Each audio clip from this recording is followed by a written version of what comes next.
Время новостей Татарстана на ТНВ, в студии Алексей Калиничев. Здравствуйте, и вот о чем расскажем.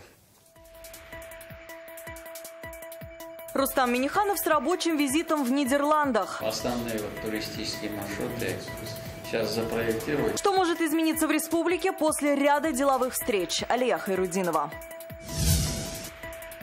3 месяца прошло, а до конца не разобрались. Понимаете, мусор все-таки в кубах идет.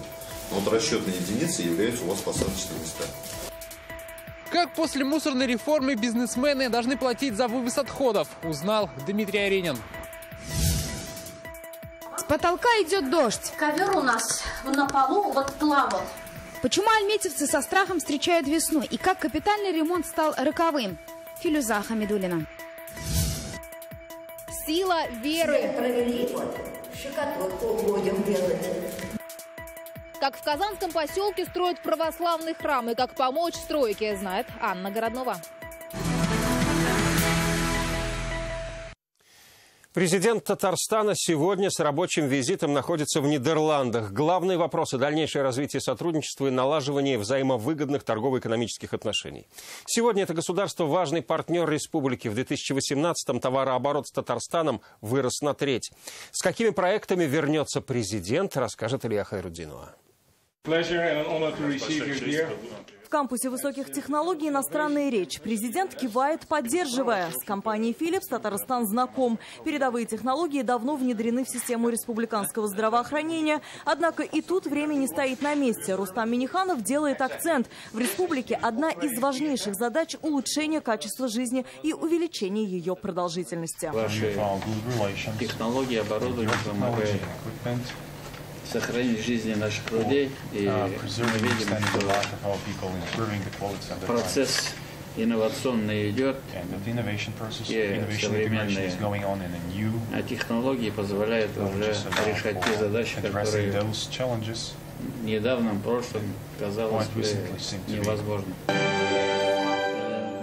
Вторая встреча в компании Signify. Разговор про профессиональное освещение. Компания уже освещает центр семьи Казан, 15 спортивных объектов, построенных к летней универсиаде 2013, а также телевизионную башню в Нижнекамске. Рустам Минниханов предлагает на достигнутом не останавливаться, ведь республику ждет 100-летний юбилей. Надо на 2-3 этапа разделить работу, но основные туристические маршруты сейчас запроектировать, и нам надо будет начать работу с собственниками к столетию, да, чтобы к столетию республики уже какой-то завершенный маршрут сделать. В рамках круглого стола с участием представителей нидерландского бизнеса Рустам Минниханов заявил, Татарстан заинтересован в привлечении и капитала в регион, и рад расширению взаимовыгодных связей. По итогам прошлого года товарооборот с Нидерландами составил почти $3 миллиарда. Компании Татарстана и Нидерландов сотрудничают в сфере нефтедобычи и нефтехимии, здравоохранения, электроники, сельском хозяйстве и не только. А уже в августе команда Нидерландов примет участие в мировом этапе чемпионата WorldSkills. Алия Хайрудинова, ТНВ, Нидерланды. Вернемся в республику. Платежи за вывоз мусора бизнесменам могут пересчитать индивидуально. Сегодня в Совете по предпринимательству разбирали мусорную реформу. Для некоторых бизнесменов плата выросла в разы, и они не понимают, почему иногда они получают целых 2 счета. Подробнее Дмитрий Аренин.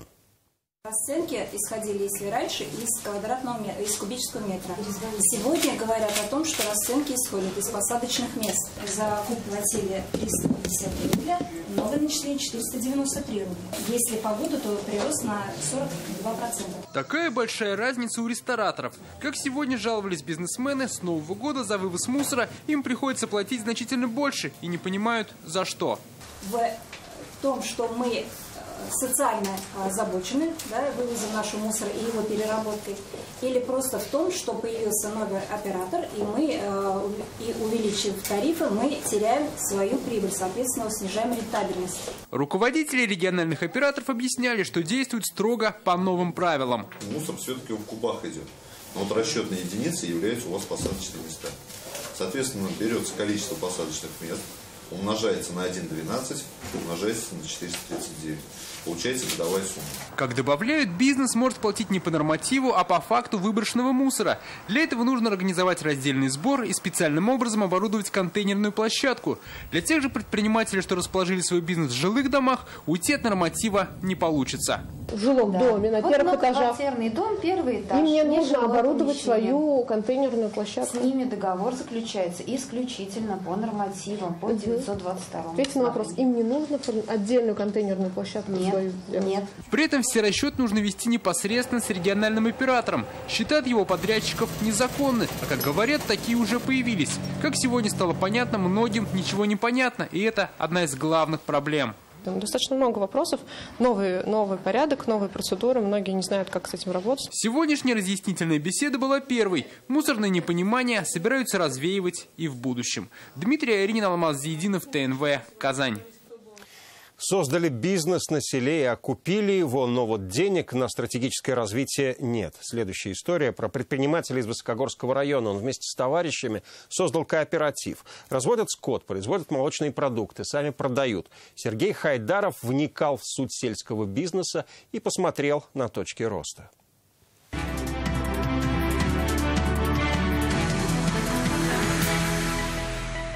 Зерна.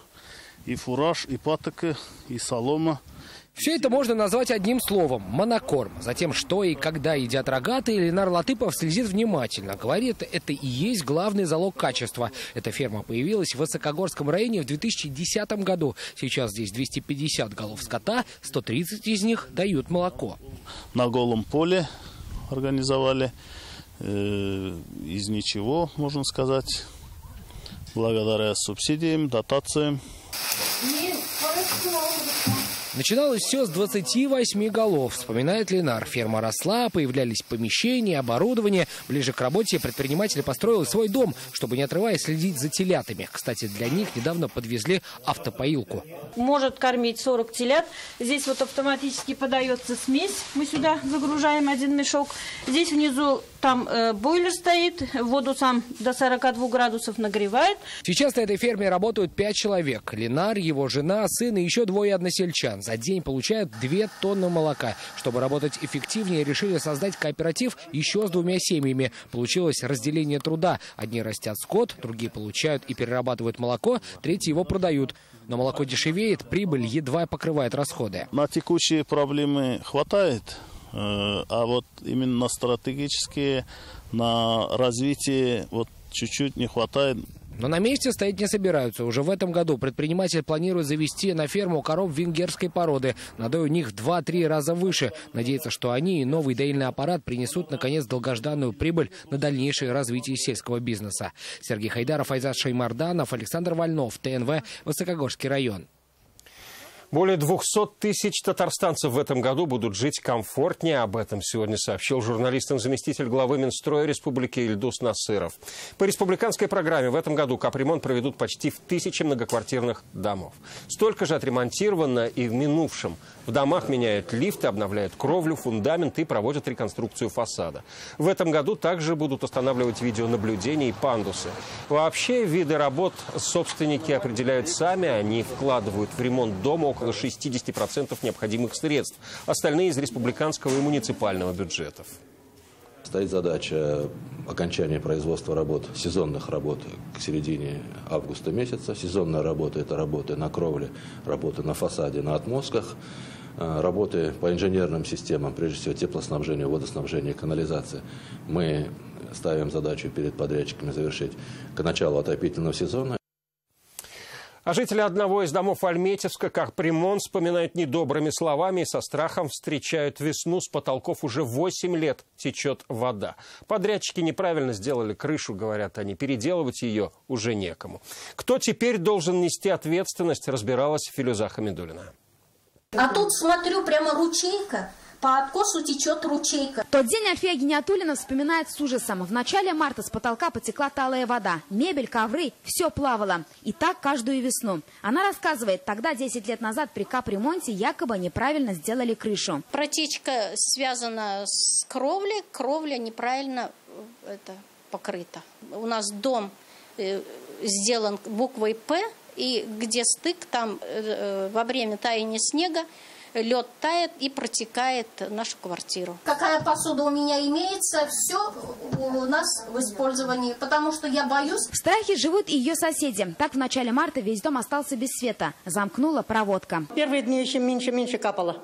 А потом еще больше, хоть зонтиком на улицу выходить. Жители с 2010 года ходят в жилинспекцию, прокуратуру и исполком, дошли уже до суда. Тогда на капремонт была гарантия. Но устранить недоделки и возместить моральный ущерб Альфии Гиниатуллиной суд постановил управляющей компании «Комплект-сервис». Но вскоре она обанкротилась. Сейчас домом управляет фирма «Русло». В течение года никто не приходил, и обещания не были выполнены. Прошлым летом, в 2018 году, приезжала машина, специалист поднимался на крышу и клеил бумаги. И через 10 минут вот эта бумага уже вся валялась на земле. В управляющей организации нам пояснили, тогда крышу можно было сделать по гарантии. Почему на тот момент не обратились подрядные организации, которая делала крышу и капремонт, и не устранили данную ситуацию? Этот дом находится непосредственно на управлении жителей, и на собрании жильцов еще в 2012 году они приняли решение, что на капремонт деньги собирать не будут.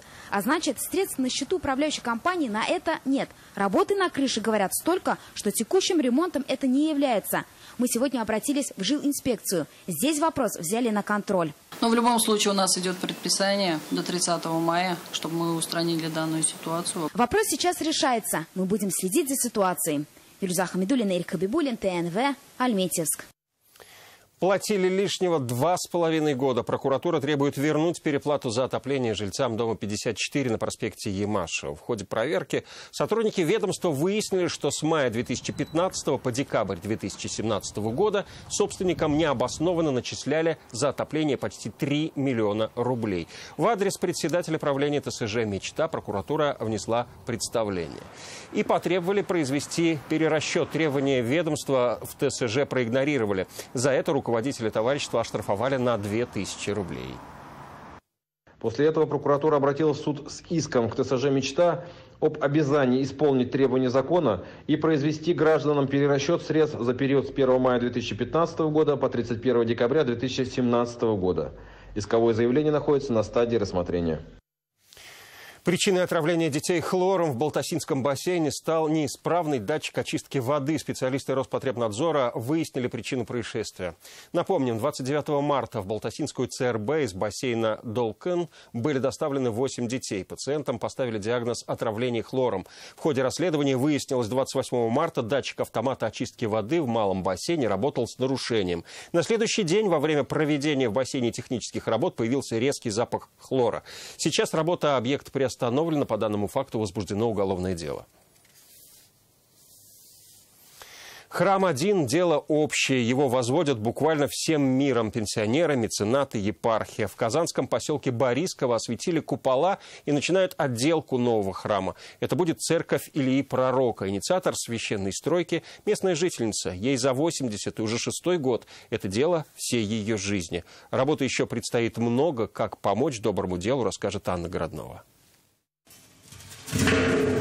Скромно прибирая строительный мусор, эта бабушка неохотно соглашается на интервью. Мария Потапова в свои 81 руководит большим делом. Вложила все свои накопленные деньги, чтобы в ее родном поселке Борисково появился храм. Ходила по инстанциям, оформляла документы. Говорит, дело всей жизни не для публики. Свет провели, вот, штукатурку будем делать.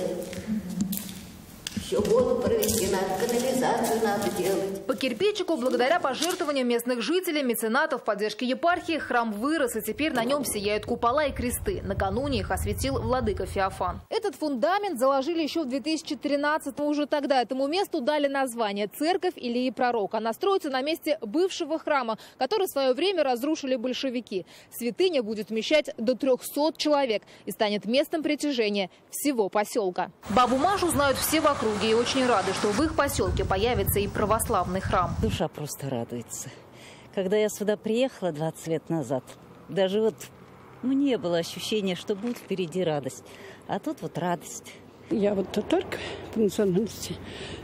Я тоже не хотела оставаться в стране. И соседи приходят, помогают. Муж мой каменщик сюда приходил, помогал. Вот и сегодня неравнодушные приходят помочь, чем могут. Общее дело объединяет. Хочется поближе быть, чем помочь. Добро что-то надо в жизни, что-то хоть мне малость какую-то новую лепту свою вложить. Работы еще много. Внутренняя отделка, подключение коммуникаций, система отопления, да и дороги к храму нужно отремонтировать. Это будет символ духовного благополучия, говорит владыка Феофан, и призывает всех прикоснуться к благому делу. Он нуждается еще во многом. Отзовись, внеси свою лепту в благоукрашение этого храма. Кто, как и сколько может. И ваша лепта, она обязательно будет воспринята с благодарностью. Несмотря на стройку, первую службу уже планируют провести после Великого Поста, к Пасхе. Общая молитва, уверены здесь, в церкви появится иконостас, и храм распахнет свои двери. Анна Городнова, Александр Лобанов, ТНВ, Казань. Вы смотрите новости Татарстана, и вот какие темы дальше. Гранты на жилье, соципотека и материальная помощь от мэра. 500 тысяч предоставляет республика, и 100 тысяч – это уже мэрская программа. О поддержке молодых врачей-специалистов Юлия Муратова. Специальные экспозиции, интерактивы и театры. Проводятся различные встречи, квест-игры, экскурсии собираем. Что приготовила музейная весна республики, расскажет Слава Хумадулян. Печальная новость. Не стало героя социалистического труда, заслуженного работника нефтяной и газовой промышленности Дамира Нуруддинова. На тресте Альметьев-Бурнефть он проработал более 40 лет. За это время он воспитал целую плеяду профессионалов, которые сегодня успешно трудятся на предприятиях отрасли. Ему был 81 год. Светлая память о нем навсегда сохранится в наших сердцах, говорится в некрологе, подписанном Рустамом Миннихановым, Ментимером Шаймиевым, Фаридом Мухаммедшиным, Алексеем Песошиным, Азгатом Сафаровым и другими официальными лицами.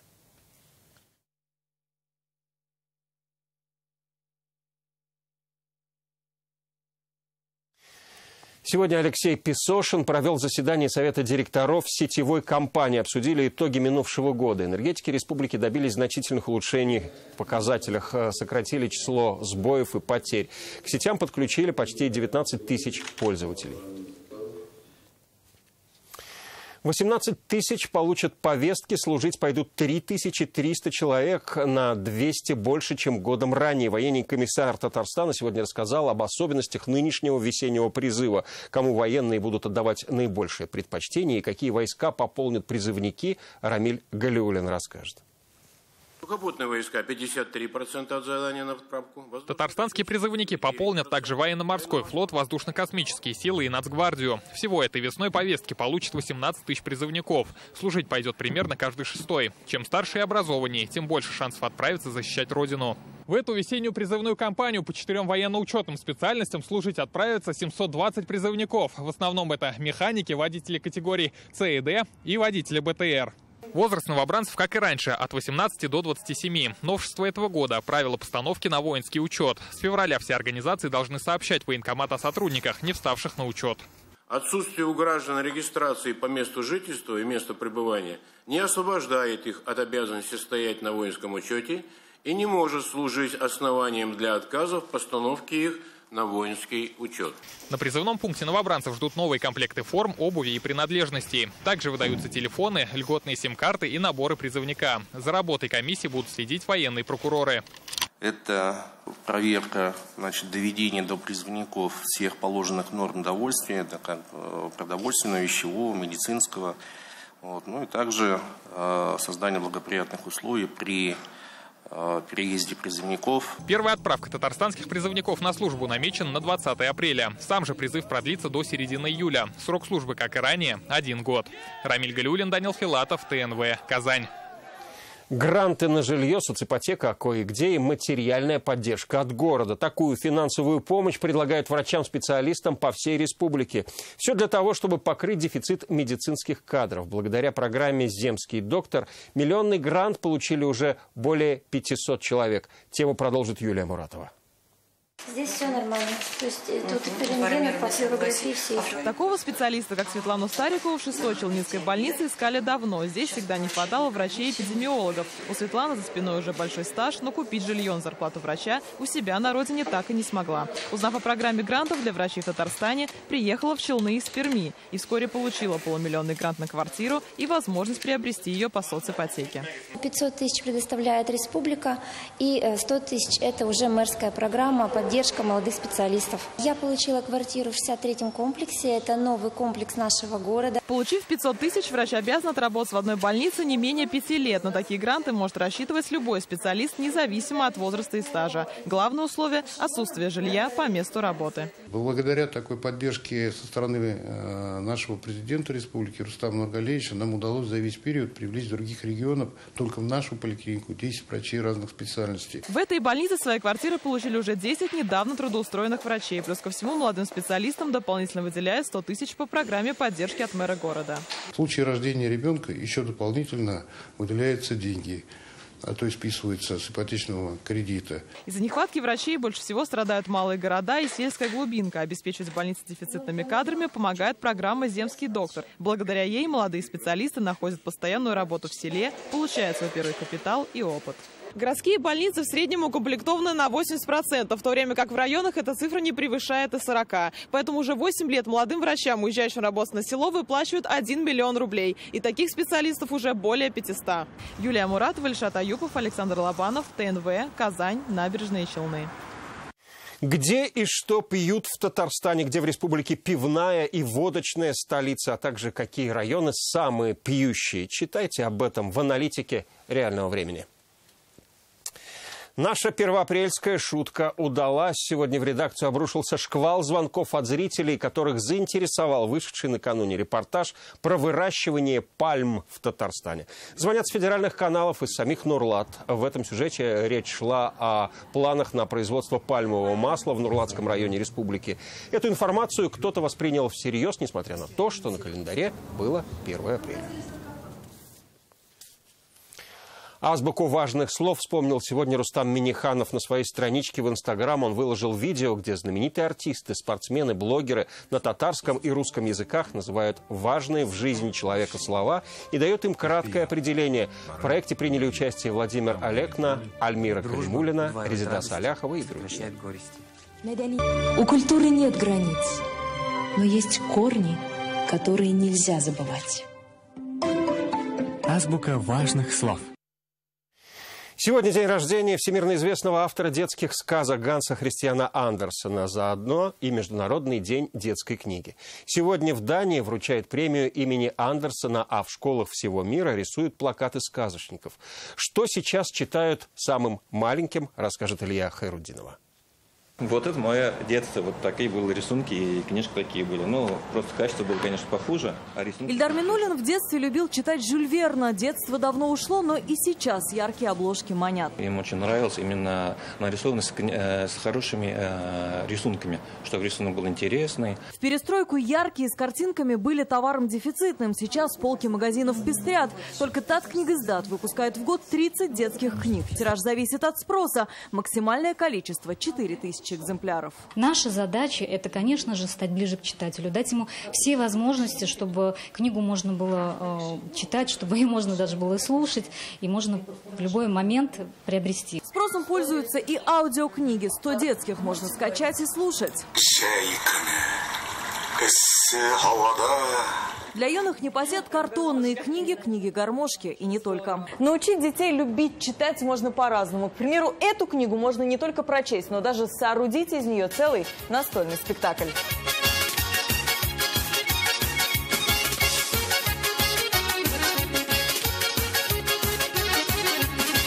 Самых востребованных – народные сказки, мифология, Тукаев, Вайнер, Лерон. Эти книги разбирают как горячие пирожки. Читать хотят, но многих сдерживает цена. В основном эти сказки народные. Сейчас очень дорогие книги. Много не возьмешь. Детские Барто, там дали туфельки слону, взял он туфельку одну. Вот такие вот. Собираюсь старые Андерсона, там еще такие вот. А так-то дорогие очень. У меня племянницы любят читать книгу, особенно Роберт Минулин, Лерон. Ну и остальные. Издательства и сами в постоянном поиске контрагентов. Пока читающие обычному походу в магазин предпочитают интернет-покупки. Частые заказы поступают из Казахстана, Германии, Грузии. Алия Хайрудинова, Марат Зайдуллин, ТНВ «Казань». В музей республики пришла весна. Всю эту неделю вход в филиалы Национального музея, муниципальные галереи, бесплатные афишу культурного просвещения подготовил Салават Мухаммадуллин.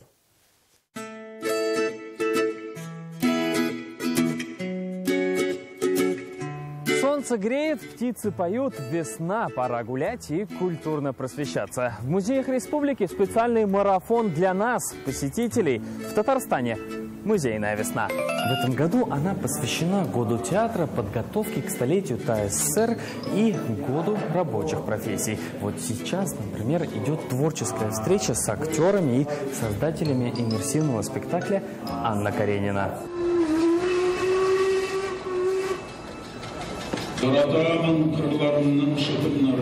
Сегодня день единения народов России и Беларуси, и мы вот решили показать взаимодействие двух культур, взаимодействие и дружбу двух близких народов. Обновленное здание, интерактивы, чтецы и театральная экскурсия «Разговор с Тукаем». Так эту весну встречают в литературном музее татарского поэта. Любой желающий с 10 утра до 6 вечера может прийти и познакомиться, либо просто вспомнить казанский период жизни Габдуллы Тукая. А в музее Баратынского уроки мужества, творческие вечера и поэтический театр. Но самое главное – это пешеходные прогулки в соседнем Людском саду в рамках проекта «Весенний променад». В Национальном музее бесплатно во всех филиалах. Остальные музеи муниципальные тоже работают бесплатно. Кроме того, у нас проводятся различные встречи, квест-игры, экскурсии собираем. Так что поводов для отговорок практически нет. Музейная весна продлится до 7 апреля. Салават Мухаммадуллин, Ильшат Мухаметов, ТНВ, Казань. У меня на этом все. Выпуск продолжит прогноз погоды, после чего на ТНВ вызов 112. Ну а следующий выпуск новостей на ТНВ в 21:30. До встречи.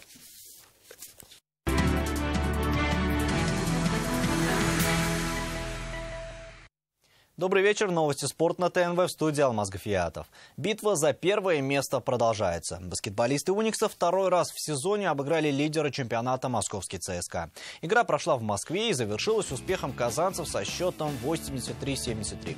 Теперь в активе «Уникса» 17 побед при 4 поражениях и второе место в Лиге ВТБ. Тогда как у ЦСКА 19 побед при 4 поражениях, первое место. Если казанцы выиграют все 5 оставшихся матчей, то они начнут плей-офф с первого места. В следующем туре 9 апреля казанцы сыграют в Таллине с Калевом. А волейболисты из «Зенита» прибыли в Италию, где завтра состоится игра в рамках Лиги чемпионов против местной Перуджи. Что касается российского чемпионата, там «Зенит» является абсолютным фаворитом. Вот и сейчас команда Владимира Олекна не испытала особых проблем в татаро-башкирском дерби против Уфимского Урала. Такие встречи для казанцев больше похожи на разминку. До ответного поединка «Зениту» предстоит серьезное испытание в Италии, где главным оружием хозяев площадки станет экс-игрок казанского клуба кубинец Вильфредо Леон. Самое главное — настрой с такими. Тактика имела второе значение. Можно, если недооценить, команда, которая на расслабоне, больше головной боли. И в завершении к новостям дзюдо. Казанская спортсменка Александра Загирова выиграла финал российского этапа Кубка Европы среди кадетов. Престижный турнир прошел в Туле и собрал более 300 спортсменов из 20 стран мира. В решающем бою Загирова взяла золото в своей весовой категории, выиграв поединок у Аланы Алборовой из Северной Осетии. Еще одна представительница татарстанской школы дзюдо Карина Миникаева стала серебряным призером Кубка Европы среди кадетов. В поединке за первое место она уступила Сусане Степанян из Армении и поднялась на вторую ступень пьедестала почета. И это все новости спорта к данной минуте. Будьте здоровы и занимайтесь спортом. До свидания.